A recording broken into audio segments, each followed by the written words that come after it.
eu vou fazer uma prova com os irmãos. A prova oral é sempre bom, né?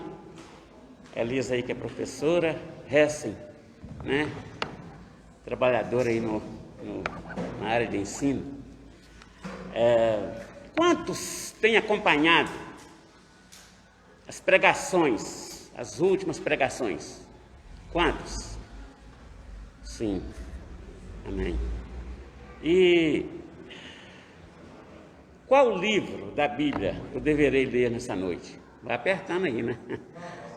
Gálatas, opa. Capítulo nem vou pedir, porque vai ficar muito apertado, né? Mas quem sabe eu arrisco aqui, encontro alguém assim que está atento, menos pregador, né, irmão? Se você não lembrar aonde ele pregou, também misericórdia, né? Aí como um bom pentecostal diz, queima ele, Jesus. Mas, alguém lembra qual o capítulo? O último capítulo pregado? Em Gálatas 4, amém. Então eu já posso ler o 5, né, que eu vou pregar nele. Então os irmãos abram comigo, por favor, capítulo 5 de Gálatas.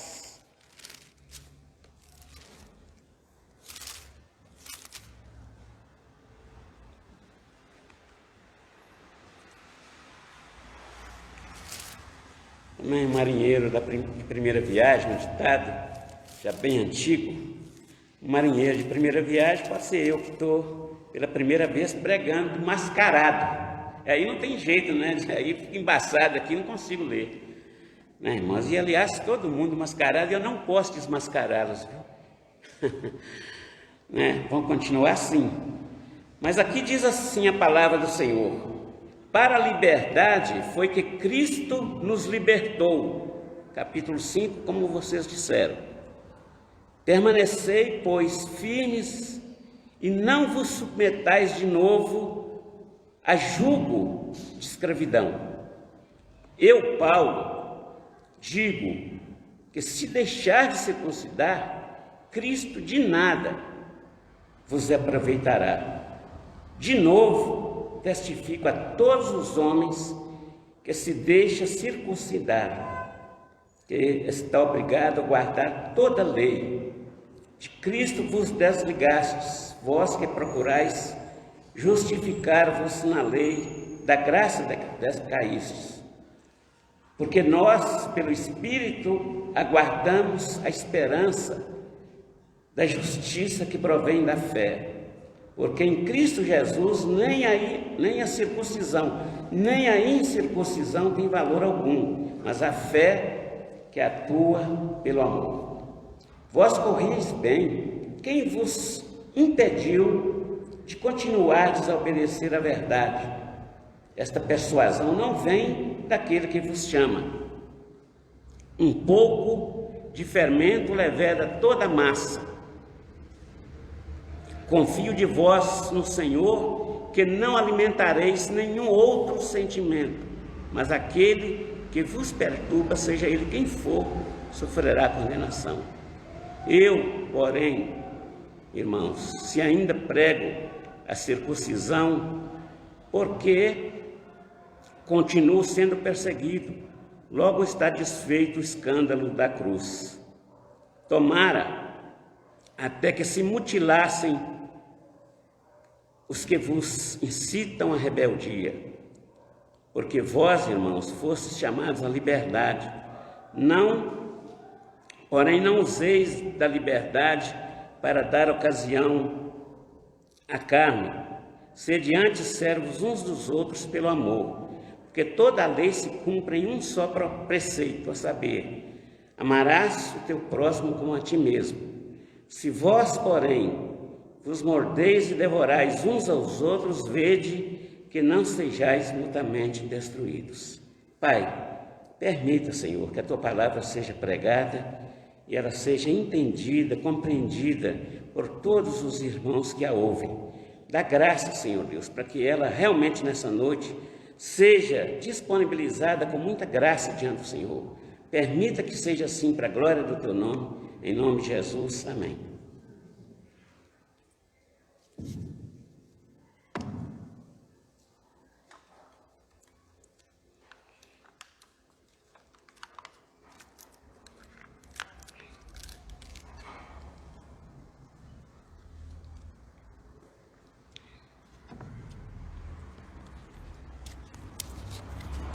Bom, irmãos, eu vou fazer perguntas. Estou ousado aqui hoje nessa noite, hein? Mais perguntas aí. Os que estão... Nem sei onde está a câmera aqui. É aqui mesmo? É, né? Então, olá, vocês aí. Serve para vocês também. Que estão cultuando e não assistindo, né? Como diz o pastor Enoque. Quantos vieram? Você vai responder para você mesmo. Eu nem quero saber, viu? Da situação aí. Só Deus é que vai saber da sua resposta. Você e Deus é que saberão. Quantos vieram para adorar a Deus aqui? Aí você pensou aí? Quantos vieram para adorar a Deus aqui? Entenderam? Pergunta. Fecha nessa. Fechou? Não pode mais mudar. E quantos, a outra pergunta, quantos vieram louvando a Deus até aqui? Veja que são perguntas distintas. Uma é, quantos vieram adorar a Deus aqui? E quantos vieram louvando a Deus até aqui? Ok? Eu tenho uma boa e uma má notícia. A boa notícia, primeiro, né? Sempre vamos nas coisas boas primeiro, assim, para ficar preparado para a má notícia. É que aqueles que vieram louvando a Deus até aqui, provavelmente louvam a Deus o tempo todo. A vida deles já é uma expressão de louvor, de adoração, de comprometimento com Deus. Mas quem veio para louvar a Deus aqui, provavelmente, ele seja do outro evangelho que os que me antecederam já pregaram aqui. Provavelmente, porque a vida dele, o compromisso dele de louvor e adoração é aqui, saiu daqui, não tem mais compromisso com Deus. Aqueles que já vieram louvando, já louvam a Deus o tempo todo. Porque o tempo todo, Deus é muito bom para conosco, né? E talvez esteja pairando aí no seu coração uma pergunta. Por que depois de tantos séculos, ou até milênio, né? Já se vão aí quase 2 milênios que essa carta foi escrita, e ainda estamos pregando uma mensagem dessa natureza, contanto que nós temos tantas opções de pregações. Mas a mesma pergunta, a mesma interrogação está do lado de cá também, só que do lado contrário. Eu também, quando estava preparando aqui essa mensagem, eu pensei, por que pregar uma mensagem dessa natureza numa época como essa, que já vão aí tantos séculos? E de repente, eu comecei a pensar na nossa situação, no que nós estamos vivenciando hoje, no que tange o Evangelho, e eu fiquei, assim, pensando, Senhor, hoje muito mais, porque Paulo pregou porque tinha um outro evangelho, hoje nós temos outros evangelhos. A coisa pegou e aumentou, multiplicou, o negócio está cada vez mais se expandindo. E o evangelho são diversos evangelhos, se é que eu posso dizer assim, vários outros evangelhos, cada um pregando o seu tipo de evangelho. E me veio na mente, eu me lembrei de um pastor americano que morou em Belo Horizonte aí na década de 1960. Esse pastor, ele morou na zona sul da nossa cidade, lá na rua Marabá, no bairro Santo Antônio.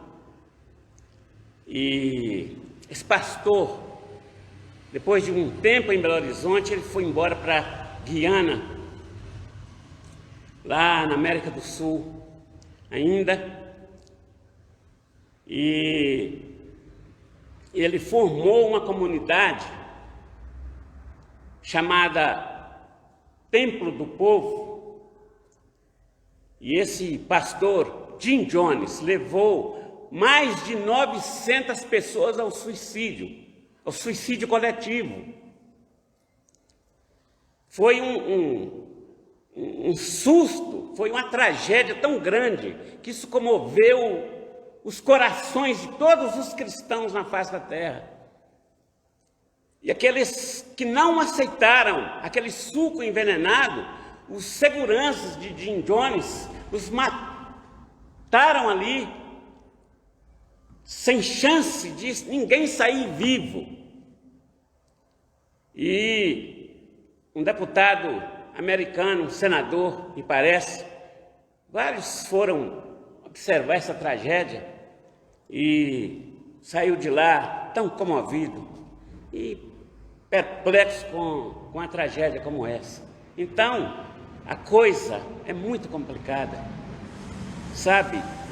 Por isso que a gente precisa de prestar atenção. E quando Paulo pregou aqui, eu pensando, mas por quê? Porque há muitos séculos já nos separam, mas diferenças abismais nos separam entre nós cristãos e os judeus. Porque nós precisamos entender porque Paulo pregou esta mensagem, porque ele escreveu o que ele escreveu.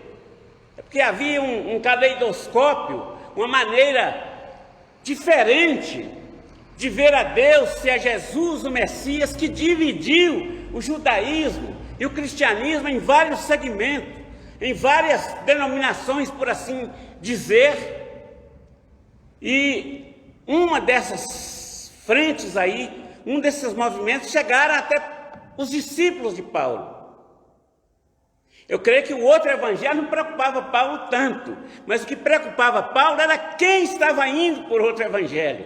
Eram os discípulos que Paulo já havia trabalhado em suas vidas, formados esses homens para seguir avante a obra de Deus, e agora ele está perdendo esses discípulos. Aí eu fico imaginando, presbítero Eliezer, discípulos de Paulo deixando, saindo para um outro evangelho. O que será de nós? E olha quem era Paulo, né?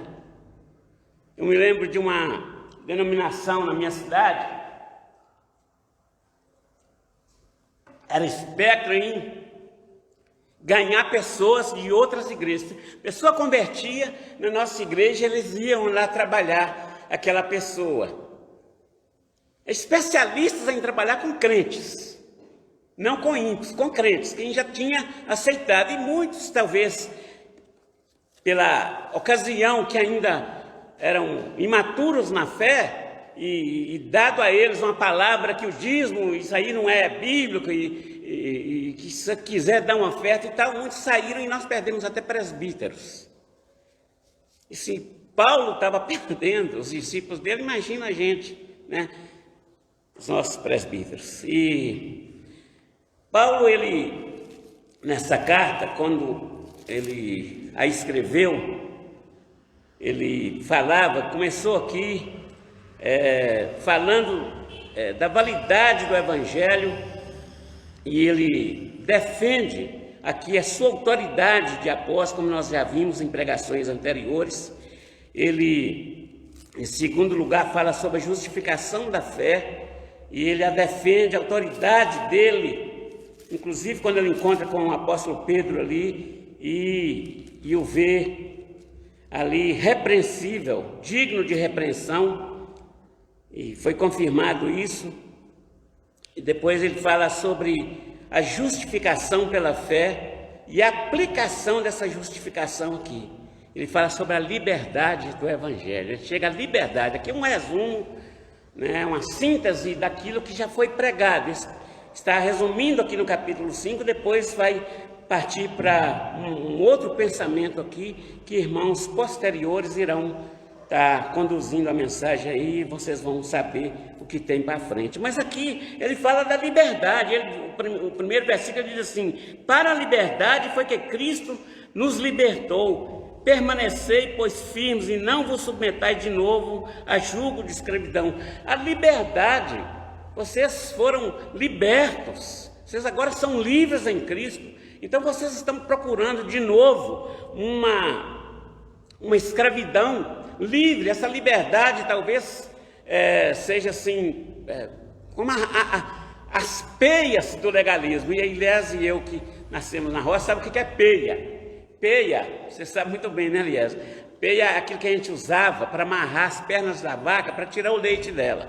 A gente chama de peia, né? Não sei se outras regiões, pelo menos é um termo regional lá, nosso de Marilá. E ele estava dizendo aqui que vocês estão soltos já, livres das peias da escravidão, do legalismo. E vocês estão querendo voltar de novo. E quando ele fala aqui, ele diz assim: para a liberdade que Cristo nos libertou, permanecei, pois, firmes, e não vos submetais de novo a jugo de escravidão. É de novo que eles já haviam experimentado, eles saíram do jugo, do peso, do legalismo, e agora estão voltando, deixando a liberdade de Cristo que eles haviam recebido, né? E fala assim: olha, vocês estão deixando essa liberdade em Cristo. Cristo libertou vocês de todo aquele dogma, de todo aquele costume, de todo aquele peso, aquele jugo, né? É a segunda palavra que ele diz assim: o jugo da escravidão, porque escravizava. Jugo escraviza. E vocês estão voltando de novo a esse peso. Vocês agora foram providos para vocês um meio para ficar livre dos legalistas. O jugo, irmão, pesa. Eu me lembro que eu conversava com uma irmã que saiu da nossa igreja, e eu perguntei por que ela havia saído. Eu estava assim surpreso com a saída dessa pessoa, e ela disse assim: olha, eu estava sentindo que estava sendo pressionada.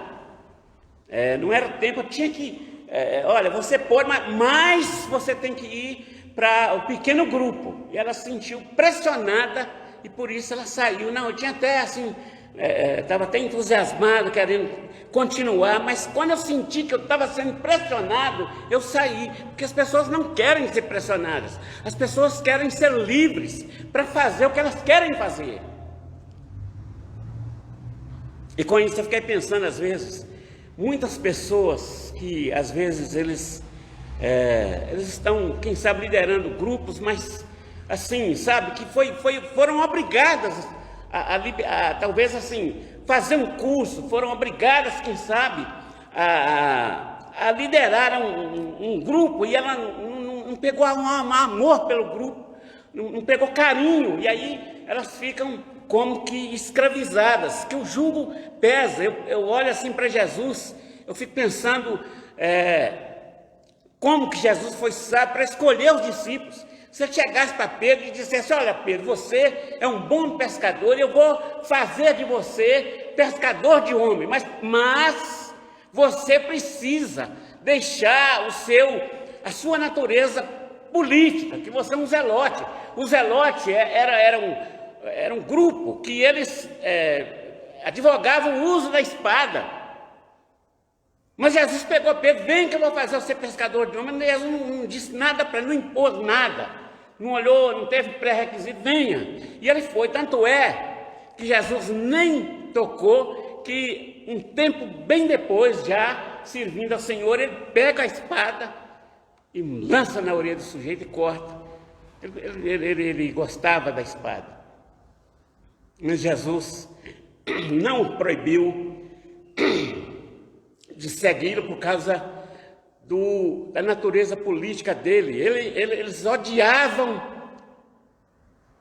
Roma com um ódio inanimável. Para o Zelote, a presença de Roma na Palestina era maldita. E eles queriam se livrar de Roma de qualquer jeito. Então eles advogavam o uso da espada com isso. Mas Jesus pegou o Zelote, ele até teve o apelido lá de Zelote. Jesus não proibiu, Jesus não colocou jugo, não, você tem que mudar, vai ser só assim para poder me seguir. Vem. E muito tempo depois, ele ainda ouviu de Jesus: quando te converteres. Aí é um problema sério, mas não havia convertido. Converter talvez dos costumes, talvez aquilo que tinha com ele. Tomé era duvidoso. Jesus, já pensou? Jesus trabalhou com Tomé, duvidoso, e Jesus sabia que ele era onisciente. Até depois da morte de Jesus, Tomé ainda era incrédulo. Ele falou assim: olha, quando falaram da ressurreição, não, se eu não ver, eu não vou crer. Ele falou: não, está aqui, ó. Jesus, aí agora parece que ele creu. Parece que era um infrutível no ministério, porque era um duvidoso, duvidava de tudo. E a história diz que Tomé foi o apóstolo que levou o evangelho para a Índia. Depois da morte de Jesus, ele foi produtivo lá. Jesus trabalhou com ele até, com essa dúvida dele, até Jesus morrer, partir. E aí ele foi exercer o ministério dele. Então, Paulo chega e diz para eles aqui: olha, o jugo, o que submetais de novo a jugo de escravidão, porque escravizava. Você tem que, para seguir esses rituais aqui, você tem que ser escravo. E ele diz aqui no verso 2: eu, Paulo, vos digo que se vos deixar de circuncidar, Cristo de nada vos aproveitará. De novo eu testifico a todo homem que se deixa circuncidar, que está obrigado a guardar toda a lei. Porque se o sujeito tropeçasse em um só dos mandamentos da lei, ele perdia, estava zerado de tudo. Isso que era a lei. É tipo assim, daqui lá em casa, deve ter aí uns 5 a 6 semáforos. Aí eu estou indo, passo verde, paro. Aliás, passo, mas amarelou, paro. Aí quando chegar no último sinal próximo à minha casa, aí eu já estou assim com muita vontade de chegar em casa e jantar, né, coisa assim e tal. Aí eu avanço, deu lá, amarelou, mas deu vermelho, eu passei, o guarda me para lá. E aí, rapaz? Aí o quê? O que é que o senhor está querendo comigo? Oi, você avançou o sinal. Ô, seu guarda, que isso? Eu avancei um sinal, mas eu passei já lá em 5 sinais, 5 semáforos, aí eu parei direitinho e falei assim: não importa, mas você avançou esse, então a multa está aqui. Não valeu nada você proceder bem nos outros 5. Aquele, o último ali, condenou você. A lei era assim. Se você tropeçar em um só dos mandamentos, torna-se cúmplice de todos os outros. E é isso que Paulo diz aqui: de Cristo vos desligastes, vós que procurais justificar-vos na lei, da graça decaístes. Então a lei, eles queriam justificar-se na lei. Esses homens, esses missionários, possivelmente tenham sido da Judéia, e eles, quando chegaram lá, eles perguntaram: quem é o pastor de vocês aí? Apóstolo Paulo. Apóstolo Paulo? Nós sabemos, o apóstolo Paulo que diz aí é um meia boca. Ele não andou com os discípulos. E olha, eu vou dizer uma coisa para vocês. Está lá no capítulo 15 de Atos. Vocês já caminharam bastante, tá? Tá jóia, viu? Mas deixa eu dizer uma coisa para vocês: se vocês não circuncidar, vocês não poderão ser salvos. Já queria impor, porque eles viviam aí debaixo da lei. Só que a lei é um problema seríssimo, e Paulo sabia disso, porque a lei, ela exige especialista, a lei exige canonistas, teólogos. Eles não dariam conta disso. É por isso que surgiram as elites de doutos e hierarcas, aquelas pessoas, aqueles judeus que eles eram os únicos donos da verdade, que eles eram os únicos intérpretes da lei. Então para eles, essa situação desses discípulos aqui estava incompleta, porque Cristo, tudo bem, vocês já andaram bem, já caminharam bem, está aí com Cristo, mas vocês precisam se circuncidar para que sejam salvos. É aquele negócio de você ter que fazer algo, que a salvação está incompleta em Jesus. Tem gente que parece que é assim, ele tem que fazer algo para acrescentar. Isso aconteceu aqui com aqueles discípulos de Paulo. Eles, quando foram confrontados a respeito da circuncisão, bom, é lei de Moisés, então vem de Moisés, eu creio que está certo mesmo. Nós vamos aderir a isso que esses discípulos aqui estão falando, que eram fariseus, mas só que eles esqueceram de que Paulo, se alguém podia ser fariseu, Paulo era muito mais, conhecia todos os trâmites, conhecia toda a lei. Ele disse que na idade dele, ele excedia muitos, porque talvez Paulo novo ainda, mas já excedia muitos no conhecimento da lei. Era alguém promissor para o judaísmo, para os fariseus, para os saduceus. Ele era um tipo de brilhante estrela dos fariseus. Era, quem sabe, a brilhante estrela dos fariseus. Era o filho favorito dos saduceus. Eles tinham em Paulo um homem que poderia protagonizar o judaísmo de uma maneira bem eloquente, porque era profundo conhecedor, foi treinado aos pés de Gamaliel. E agora os discípulos dele querem voltar a algo que ele já tinha deixado. Ele considerou refúgio por causa do amor, da sublimidade de Jesus. Porque Paulo encontrara a graça. Agora a graça tem um poder, tem sinalizou a salvação para ele. Quando ele experimentou Jesus, tudo aquilo que ele conhecera antes não valia mais nada. É por isso que ele diz aqui: olha, Cristo de nada vai valer se você se circuncidar. Vai perder o efeito. Vocês vão decair da graça, do efeito da graça, dos privilégios da graça. A lei não vai poder dar isso a vocês, a graça sim dá. Vocês são filhos da fé, porque vocês são filhos de Abraão, os filhos de Abraão que são filhos da fé. E aqui ele diz: porque em Cristo Jesus nem a circuncisão, nem a incircuncisão tem valor algum, mas a fé que atua pelo amor. Os fariseus, esses discípulos não sabiam disso. Eles não entendiam nada do que era amor. O fariseu não entendia nada do que era amor. E ele diz aqui, ó, a fé que atua pelo amor.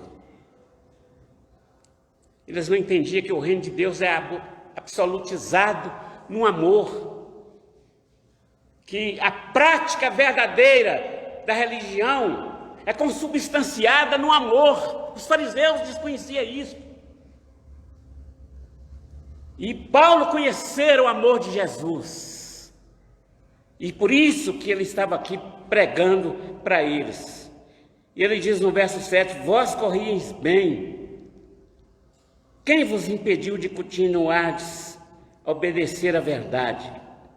Esta persuasão não vem daquele que vos chamou, não vem de Jesus que chamou vocês. Vocês corriam bem, nós até cantamos um hino do nosso inário, do novo cântico, né? Quantos que corriam bem, de longe agora vão. Corriam bem. Paulo sabe, ele elogiou eles aqui, dizendo, vocês corriam tão bem, estavam indo tão bem. Mas vocês agora estão impedidos de continuar a obedecer à verdade, obedecer a Jesus. Um pouco de fermento leveda toda a massa. Talvez ele esteja dizendo aqui de uma doutrina falsa que entra no meio e venha contaminar toda a massa. Confio de vós no Senhor, que não alimentareis nenhum outro sentimento, mas aquele que vos perturba, seja ele quem for, sofrerá condenação. Aqui talvez seja um juízo temporário, um juízo, quem sabe, lá no final da vida, mas ele fala que vão sofrer a condenação aqueles que estão se opondo a Jesus Cristo, a graça de Jesus. Eu vejo hoje, eu fico até pensando assim, quando eu vejo pessoas aí pregando coisa que não tem nada a ver com o Evangelho, misericórdia, fazendo orações insanas, sabe? E iludindo pessoas, levedando a massa, né? Porque contamina. Muitos que estão, talvez, seguindo num parâmetro de fidelidade a Deus, mas quando se depara com estes, às vezes são desviados da fé. Eu, porém, irmãos, se prego a circuncisão, por que continuo sendo perseguido? Logo está desfeito o escândalo da cruz. Não teria problema nenhum para Paulo. Se a cruz era escândalo, se eu deixasse de pregar e voltasse a exibir, a exaltar a circuncisão, ele nem ia ser perseguido. Por que ele era perseguido? É porque pregava a cruz, que era escândalo para os judeus. Um judeu ver alguém pregado em uma cruz era um escândalo, porque quem era pregado em uma cruz era somente pessoa ladra, um malfeitor, como Jesus estava ali pregado entre dois malfeitores, como a Bíblia descreve. Era assim. Então era um escândalo falar que Jesus era o rei dos judeus, que Jesus era alguém que poderia ser seguido, porque era um escândalo, é alguém que veio. E Paulo diz isso: se eu continuo pregando essa cruz, aliás, se eu fosse pregar essa circuncisão, já era desfeito, não teria problema, ninguém mais ia perseguir Paulo, porque ele já havia deixado a cruz e voltado para a circuncisão. Mas não, ele diz: olha, logo é desfeito o escândalo da cruz, não tem problema nenhum, se eu voltasse aí, estava sem ser perseguido. E ele disse: tomara até que se mutilassem os que vos incitam à rebeldia. Paulo está pegando pesado. Tanto é que a gente viu no início dessa carta, né, os irmãos que me antecederam aí, e quem a começou foi o pastor Enoque, e a gente vê que ele começa essa carta, começa saudando as outras, né, saudando a igreja e tal. Essa já entrou rasgando, porque ele estava muito furioso com esses irmãos aqui, mas com muito amor, né? Mas não estava satisfeito. E ele chega a dizer aqui, parece até que meio vulgar o que ele está dizendo, né? Se vós, o verso 12 diz: tomara que se mutilassem os que vos incitam à rebeldia. Porque aqui, creio eu, alguns estudiosos, que Paulo pensara em uma deusa que existia ali na Galácia, que os seus sacerdotes, eles se castravam para seguir aquela sacerdotisa. E quando Paulo fala isso aqui, ele já apelou: por que não corta logo tudo de uma vez? Fica livre, né? Se mutilem aí, fique livre logo, corta tudo. Por que vocês não fazem isso de uma vez? Vai seguir como os outros sacerdotes lá da deusa. E aí ele diz: porque toda a lei se cumpre em um só preceito, a saber, amarás o teu próximo como a ti mesmo. Se vós, porém, vos mordeis e devorais uns aos outros, vede que não sejais mutuamente destruídos. Aqui ele fala da situação da falta de amor e da briga, da perseguição, daquela confusão que estava se formando ali por causa da pessoa de Paulo. E ele chama atenção então para isso. Se vós mordeis uns aos outros, devorais uns aos outros, talvez aqui seja indica as ações de feras, né, na floresta. E que acusação tremenda foi essa, né? Que a ética silvestre tenha invadido a igreja cristã. E todos nós que já temos contemplado lutas nas igrejas locais, nós temos pavor disso, porque não é agradável, né, a briga entre os irmãos. E ele chama atenção aqui para isso. Então nós precisamos compreendermos, irmãos, que a graça de Deus, ela é uma graça que invadiu o coração de Paulo e que tem nos invadido também. E ele deixa claro aqui, ele faz uma pergunta para eles: a sede da autoridade religiosa seria Moisés ou Cristo, ou seria Moisés e Cristo? Eis a questão: quem vocês vão escolher? Quem vocês vão escolher para seguir? Ou vocês vão continuar com os dois? Não pode, que os dois, Cristo e Moisés, não há como, ou um ou outro. Vocês têm que fazer a escolha, porque Moisés, a lei foi dada a ele muito antes, muito depois da fé, 400 anos depois da fé, que Abraão era o pai da fé, e nós somos filhos, os que são da fé, que são filhos de Abraão. Então, Abraão não foi salvo, né? Porque se ele tivesse que seguir a lei foi dada 400 anos depois de Abraão. Então, aqui, quem nós devemos seguir? Cristo, né? Cristo, que é a base da aceitação perante Deus. Nós, para sermos salvos, nós temos que ter Jesus como nosso Salvador. Nós precisamos de pensar nessa questão e nunca pensarmos que nós já estamos totalmente preparados para seguirmos, que já estamos assim blindados, né? Já aprendemos tanto que já estamos blindados, que nada vai nos pegar, mas é engano. Precisamos buscar o Senhor, vigiar e orar sem cessar, é o que diz a palavra de Deus: vigiai e orai sem cessar, né? E eu queria terminar pedindo que você ficasse de pé, a gente vai orar. Você que está aí em sua casa também, que a gente vai estar orando. E se você não aprendeu nada até agora, ou muito pouco, né, sobre lei, sobre graça que foi pregado aqui, sobre fé e sobre a liberdade de não, que isso aqui, quando Paulo chama a atenção da liberdade aqui, é a liberdade para não pecar.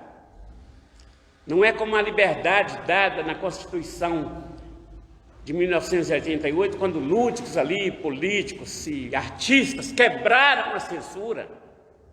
É lógico que como estava não podia continuar, mas saíram de um extremo e entraram no outro.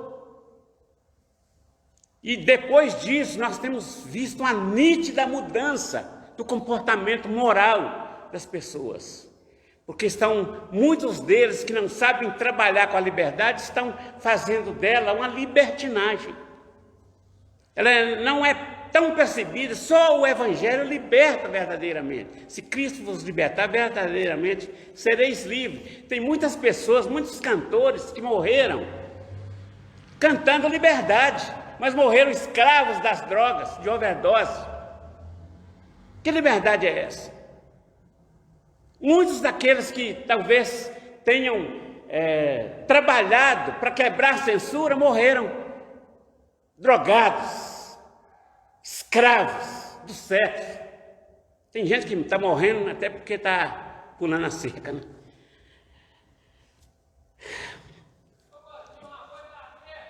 Mas eu queria, se você não tiver aprendido muito pouco sobre isso, que nós estamos terminando essa série aqui de Lei e Graça, né, circuncisão aí, você dissesse assim comigo: você está aqui, você está em casa também, ok? Vamos dizer assim: a lei aponta o caminho.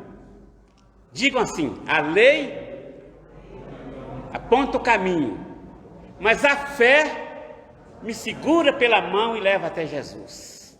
Amém? A lei aponta o caminho, mas a fé é quem pega pela mão e conduz a Jesus. Esse é o sentido da fé. Amém, irmãos? Vamos orar. Senhor, muito obrigado, a Deus, pela Tua palavra, muito obrigado pelo Teu Evangelho, o Evangelho da liberdade, o Evangelho que nos libertou do pecado, o Evangelho que nos deu vida em Cristo Jesus. Muito obrigado, que o Senhor continue nos abençoando, meu Deus, para que nós tenhamos uma caminhada cristã autêntica, verdadeira em Jesus, sem se incomodar, ó Deus, com os costumes, com o legalismo. Tem misericórdia de nós, tira-nos do legalismo, Senhor, mas uma vida santa, pura, vivida diante de Ti, pelo Espírito Santo, que pode assim fazer conosco. Tem misericórdia, liberta-nos, ó Pai, de tantas tradições, de tantos costumes, de tanto pode, não pode, e a gente talvez não tenha vivido a vida espiritual abundante. Somos escravos às vezes do pecado que tenazmente nos assedia. Tem misericórdia, aponta para nós, Senhor Deus, cada vez mais o caminho da liberdade em Cristo Jesus. Sejamos livres de jugo, livres de carga, livres de peias que nos prende ao legalismo. Tem misericórdia de nós. Faça da nona igreja, desse pequeno rebanho, um rebanho que sirva ao Senhor em espírito e em verdade, que ande na presença do Senhor, que saiba se conduzir de modo digno do Evangelho em que nós fomos chamados, ó Pai. Tem misericórdia. Oramos agradecendo ao Senhor por esta carta, por esta epístola que veio para nos dar assim, Senhor Deus, um despertamento com relação à nossa vida religiosa, com relação à nossa maneira de vivermos, e que haja, Senhor Deus, assim a graça do Senhor para que livros como este, livros que têm nos abençoado muito, continue a fazer parte da nossa vida, Senhor. Tem misericórdia de nós. Oramos agradecidos ao Senhor por cada irmão que veio aqui, cada irmão que no seu lar, aonde esteja, Senhor, estão ali os irmãos ouvindo a Tua palavra, que o Senhor os abençoe rica e abundantemente. Faça de nós pessoas assim que tenham intimidade com o Senhor todo o tempo da nossa vida. Senhor, que nós não saiamos daqui com uma proposta, ó Deus, de que aqui nós deixamos todo o nosso compromisso e aí nós vamos viver uma vida lá fora do jeito que quisermos viver. Não, tem misericórdia de nós, que a nossa vida seja um louvor, uma expressão de louvor ao Senhor a todo tempo dela, aonde quer que estejamos, na nossa casa, ó Deus, no trabalho, na escola, aonde estivermos, ó Deus, haja o exercício da santidade. Tem misericórdia, porque isso É isso que o Espírito Santo proporciona a nós. Nós não vivemos debaixo de um jugo, de uma lei, Senhor. Nós vivemos debaixo da graça do Senhor, a graça que nos alcançou um dia. Muito obrigado por ela. E nós pedimos ao Senhor que durante todo o tempo em que foi ministrado, que está sendo ministrado aqui, Senhor Deus, muitos caminhos, muitos referenciais sejam construídos nas mentes dos irmãos. Cada um aprenda cada vez mais com a palavra do Senhor, meu Pai. Muito obrigado. Eu te louvo e te agradeço em nome de Jesus. Amém, Senhor. Amém. Deus abençoe, irmão. Tenha uma boa noite, na graça do Senhor.